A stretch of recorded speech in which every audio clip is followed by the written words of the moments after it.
Yes, welcome back. फिर से आपका स्वागत है। प्रेजेंट इंडेफिनिट टेंस यानी अनिश्चित वर्तमान काल और या सिंपल प्रेजेंट टेंस साधारण या सामान्य वर्तमान काल के हम अब नेगेटिव सेंटेंस को देखेंगे, यानी ये वाक्य नकारात्मक किस तरह से बनाया जाता है, यानी नेगेटिव सेंटेंस का स्ट्रक्चर किस तरह से होगा वो हम इन एग्जाम्पल के जरिए देखते हैं। पहला एग्जाम्पल है नेगेटिव सेंटेंस का। सबसे पहले हम स्ट्रक्चर देखते हैं, इनके वाक्य की संरचना किस प्रकार से होती है, वाक्य का खाका किस प्रकार से बनता है। तो वाक्य की संरचना अगर ये इसको स्टूडेंट्स याद कर लें तो कभी भी प्रेजेंट इंडेफिनिट टेंस या सिंपल प्रेजेंट टेंस के सेंटेंस को नेगेटिव बनाने में लाइफ टाइम उन्हें कोई प्रॉब्लम नहीं होगी। किसी भी तरह का सेंटेंस उनके सामने आ जाए और अगर उन्हें वो सेंटेंस प्रेजेंट इंडेफिनिट टेंस में नेगेटिव फॉर्म में बनाना है तो they can form any kind of sentence very easily using this structure. इस स्ट्रक्चर के जरिए वो सेंटेंस को नेगेटिव बना सकते हैं। अब इसमें देखिएगा, सबसे पहले हमारा सब्जेक्ट आएगा, सब्जेक्ट यानी कर्ता। इसके बाद कोई भी टेंस जो 12 तरह के सेंटेंसेस बनते हैं, उन सेंटेंस को जब हमें नेगेटिव बनाना पड़ता है तो नेगेटिव सेंटेंस के फॉर्मेशन इस प्रकार है कि ऑक्सिलरी वर्ब के बाद नॉट लगाया जाता है, यानी नॉट का जो स्थान है वो फिक्स है। इसलिए मैं हमेशा कहता हूं कि tense nothing except the placement of words. Tense कुछ भी नहीं है, केवल शब्दों की जमावट है। वो जमावट हमें पता चल जाए तो एक के बाद एक टेंस आते जाएंगे और सारे सेंटेंसेस का आप negative, interrogative and interrogative sentence में फॉर्मेशन करते चले जाएंगे, उनका चेंज करते चले जाएंगे। कुछ भी प्रॉब्लम उसमें नहीं आने वाली। केवल इसी टेंस में आपको अपना सारा ध्यान लगाना है कि यहाँ वर्ड्स का प्लेसमेंट किस तरह से होता है। यही प्लेसमेंट आगे सारे के सारे टेंसेस में होने हैं। जितने भी सेंटेंसेस आने वाले हैं डिफरेंट टेंसेस में, उनमें सब में यही प्लेसमेंट है। यानी ऑक्सिलरी वर्ब बदल जाएगी लेकिन ऑक्सिलरी वर्ब के बाद नॉट का स्थान वही होगा। यानी ऑक्सिलरी वर्ब के बाद नॉट लगाकर ही सेंटेंस को नेगेटिव बनाया जाएगा, चाहे हेल्पिंग वर्ब या ऑक्सिलरी वर्ब चाहे कुछ भी हो। नॉट का स्थान ऑक्सिलरी वर्ब के बाद ही होगा। तो ये हम देखेंगे सब्जेक्ट का स्थान कहाँ होता है, स्टार्टिंग में, और उसके बाद हेल्पिंग वर्ब होती है, फिर नॉट होता है। चाहे वर्ब का फॉर्म यानी वर्ब का रूप कुछ भी हो, वो हमेशा ऑक्सिलरी वर्ब के बाद ही आएगा। सेंटेंस अगर नेगेटिव है तो फिर ऑक्सिलरी वर्ब के बाद नॉट लगाएंगे और नॉट के बाद में वर्ब का वह फॉर्म लिखा जाएगा, देन ऑब्जेक्ट होगा। आइए एग्जाम्पल के जरिए देखते हैं। पहला मैंने लिखा मैं पत्र नहीं लिखता हूं। अभी हमने पिछले वीडियो में देखा था कि मैं पत्र लिखता हूं, आई राइट अ लेटर। उसके बाद सेंटेंस हमने देखा कि यहाँ वर्ब में एस नहीं लगा है। जिसमें वर्ब में एस नहीं होगा वहां डू नॉट लगाया जाएगा और जिस वर्ब में एस होगा वहां डज नॉट लगाएगा। सिंपल फॉर्मूला है, कोई प्रॉब्लम नहीं है। आप टेंस में देखिएगा, डू नॉट को लगाकर सेंटेंस को नेगेटिव बनाया जाएगा या डज नॉट को लगाकर सेंटेंस बनाया जाएगा। अब डू नॉट का प्रयोग किया जाएगा या डज नॉट को यूज किया जाएगा, यह कौन तय करेगा? It will be fixed by the verbs form, यानी वर्ब के रूप के द्वारा यह फिक्स किया जाएगा कि वर्ब डू नॉट लगाना है या डज नॉट लगाना है। वर्ब इटसेल्फ सेज, वर्ब खुद कहती है कि भाई आपको डू नॉट लगाइए, भाई आप डज नॉट लगाइए। यानी वर्ब में एस या ईएस या आईएस लगा होगा तो आप डज नॉट का यूज करके सेंटेंस को नेगेटिव बनाइए, और अगर वर्ब में एस या ईएस या आईएस नहीं लगा है यानी वर्ब प्लूरल फॉर्म में है तो आपको डू नॉट का यूज करके सेंटेंस को नेगेटिव बनाना होगा। देखिए, मैं पत्र नहीं लिखता हूं, I do not write a letter. तुम पत्र नहीं लिखते हो, you do not write a letter. ये जो नॉट है, मैं आपसे कह रहा हूं कि बार बार कि ये नॉट का यूज हमेशा ऑक्सिलरी वर्ब के बाद होगा। किसी टेंस में कोई दूसरी ऑक्सिलरी वर्ब होगी लेकिन नॉट का स्थान इसका प्लेस कभी चेंज नहीं होगा, ये हमेशा ऑक्सिलरी वर्ब के बाद ही यूज किया जाता है।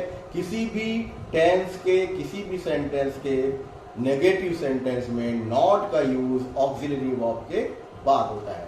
That is placement of words. Now हम पत्र नहीं लिखते हैं, we do not write a letter. Ram पत्र नहीं लिखता है, राम, तो यहां पर ये लग जाएगा डस, क्योंकि ये सिंगुलर नंबर है, थर्ड पर्सन राम एक वचन है, तो क्योंकि राम राइट्स अ लेटर था तो हमने लिखा राम डज नॉट, और इस वर्ब को हमने यहां हटा दिया, तो ये हो गया Ram does not write a letter.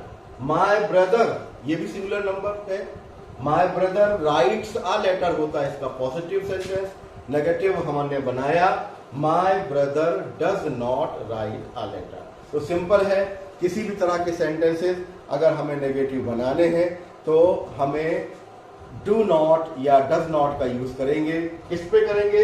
Present indefinite tense या सिंपल प्रेजेंट टेंस, नाम दो काम एक। हिंदी में अगर इसका रूपांतरण किया जाएगा तो ये अनिश्चित वर्तमान काल या साधारण या सामान्य वर्तमान काल, कुछ लोग इसको सामान्य वर्तमान काल भी कहते हैं।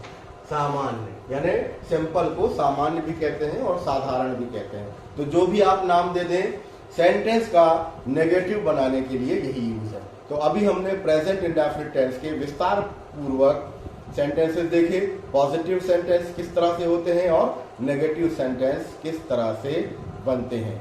इसके बाद हम सीखेंगे सेंटेंसेस को इंटेरोगेटिव फॉर्म में चेंज करना। तो ये सेंटेंस इंटेरोगेटिव फॉर्म में कैसे होते हैं, जैसे मैं पत्र लिखता हूं, पॉजिटिव सेंटेंस।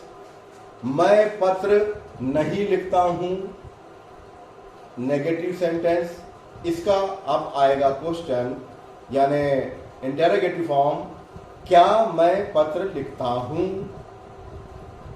इसका हम सेंटेंस को ट्रांसलेशन कैसे करेंगे, इसका हिंदी में हम कैसे इसका यूज करेंगे और हिंदी में ये सेंटेंस क्या हो जाएगा।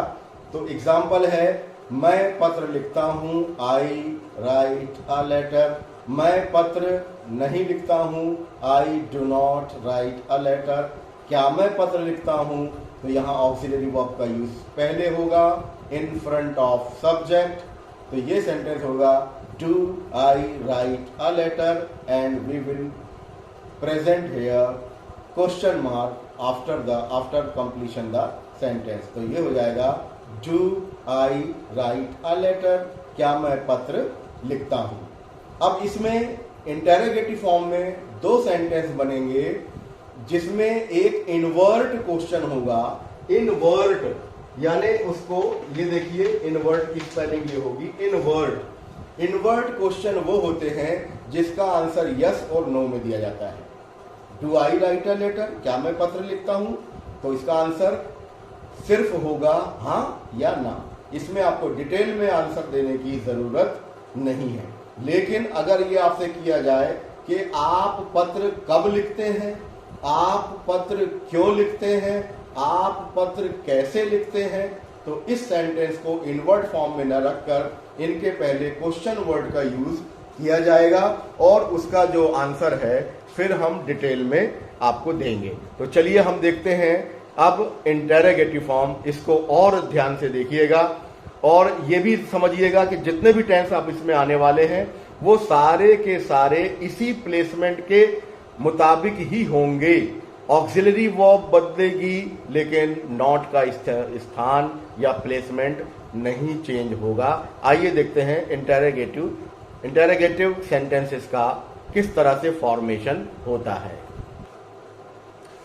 चलिए देखते हैं सेंटेंस को हम। अब ये अगला स्ट्रक्चर है हमारा, वाक्य संरचना है इंटेरोगेटिव सेंटेंस यानी प्रश्नवाचक वाक्य। दैट इज अ प्रश्न। It shows the question form. And whenever we want to make our conversation, we always use question. And we raise question whenever we meet someone person. we start our conversation with the question. Now we will learn here how to form question, how to form interrogative sentences. As far as concerned here, present indefinite tense or simple present tense. Now first of all do oblique does, ये जो मैंने तिरछी line खींची है इसको oblique कहा जाता है। मैंने इसके नेक्स्ट वीडियो में आपको बताया था कि जो तिरछी लाइन है इसको 3 नामों से जानते हैं। पहला नाम है इसका ऑब्लिक या स्लैश या स्ट्रोक। कुछ लोग इसको ऑब्लिक कहते हैं, कुछ लोग इसको स्लैश कहते हैं और कुछ इसको स्ट्रोक कहते हैं, लेकिन इसका अर्थ होता है या। ये दोनों नहीं, दोनों में से कोई एक। डू ऑब्लिक डज यानी ऑक्सिलरी वर्ब पहले आ गई, उसके बाद सब्जेक्ट आएगा, देन वर्ब का first form, then object, then we will put here question mark. That is the sign of interrogative form. Without question mark you can't complete the question form here. आप किसी भी को बगैर question form के उस sentence को interrogative नहीं मानते। That is the placement of word, that is the formation of the sentence. अब ये जो है, अगर कोई सेंटेंस ऑक्सिलरी वर्ब से स्टार्ट होता है तो उसको इनवर्ट क्वेश्चन कहते हैं। ये इनवर्ट क्वेश्चन है।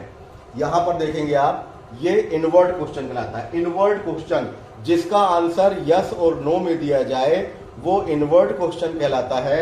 और इसके साथ अगर ये WH लगा हुआ हो, ये WH क्वेश्चन वर्ड लगा हो, क्वेश्चन वर्ड यानी WH, क्वेश्चन वर्ड यानी WH, why, when, where, how, तो these are the question words. उनको हमेशा इस ऑक्सिलरी वर्ब के पहले रखा जाएगा। तो फिर ये फॉर्म देखिएगा आप यहां पर। अब यहां पर सेंटेंस यहां बनाते हैं हम, जैसे हमने बनाया था, मैं पत्र लिखता हूं, आई राइट अ लेटर। मैं पत्र नहीं लिखता हूं, I do not write a letter. क्या मैं पत्र लिखता हूं, do I write a letter. Do का इस्तेमाल सबसे पहले, then we will use here subject, do I write a letter question mark. That is the structure. तो जितने चाहे sentences you can form under this structure. You don't change the placement of words. इनको हम आगे पीछे नहीं करते। That is the fixed structure here under the present indefinite tense और सिंपल प्रेजेंट टेंस। क्या मैं अंग्रेजी सीखता हूं, डू आई लर्न इंग्लिश। क्या मैं कार चलाता हूं, do I drive a car. क्या वह मुझे बुलाता है। अब क्या वह, अब वह अगर हो गया तो हम समझ लेंगे कि यहां पर ही का यूज किया गया है। Then we will use here does. क्या वह मुझे बुलाता है, डज ही कॉल मी। क्या वह कार चलाता है, does he drive a car. तो जहां सिंगुलर नंबर का सब्जेक्ट हमारा होगा वहां हम डज का यूज करके सेंटेंस को इंटरोगेटिव फॉर्म में बनाएंगे। क्या मेरी माँ खाना पकाती है, does my mother cook food. क्या मेरी बहन गाना गाती है, does my sister sing a song. तो there are lot of words you can form here under this structure. इस स्ट्रक्चर का यूज कीजिए। Learn by heart. देखिए लर्निंग प्रोसेस ये है कि whenever you will not set your mind, without your mindset you can't learn English. After setting your mind we will learn it and we will make a lot of practice, then you will able to lot of practice, then you will be able to form any type of sentences here. तो ये जो करेज है, हिम्मत है आपके अंदर होना चाहिए। बिल्कुल चेंज होगा। आप हो ही नहीं सकता कि आज के बाद आप प्रेजेंट इंडेफिनिट टेंस या सिंपल प्रेजेंट टेंस के सेंटेंस को पॉजिटिव ना बना पाए, नेगेटिव ना बना पाए या इंटरोगेटिव ना बना पाए। इसका एक और सेंटेंस हम लेंगे, वो होगा इंटरोगेटिव एंड नेगेटिव, यानी इंटरोगेटिव के साथ नेगेटिव भी जुड़ा होगा। तो नेक्स्ट वीडियो में हम आपको वो भी बताएंगे कि इंटरोगेटिव के साथ नेगेटिव सेंटेंस का स्ट्रक्चर क्या होगा और वो सेंटेंस का यूज कैसे करेंगे। अब यहां पर हमने क्वेश्चन वर्ड यूज किया है। क्वेश्चन वर्ड को हमेशा ऑक्सिलरी वर्ब के पहले ही रखा जाता है। जैसे फॉर एन एग्जांपल, मैं कार चलाता हूं, आई drive a car. Negative sentence आप भी मेरे साथ रिपीट करिए। पिछले वीडियो में आपको देखा, I drive a car, I do not drive a car, मैं कार नहीं चलाता हूं। क्या मैं कार चलाता हूं? Do I drive a car, मैं कार कैसे चलाता हूं? How do I drive a car. How question word, do auxiliary verb, subject I, drive verb, object car, then question mark. मैं कार क्यों चलाता हूं? Why do I drive a car. Mohan, क्या Mohan car चलाता है? Does Mohan drive a car.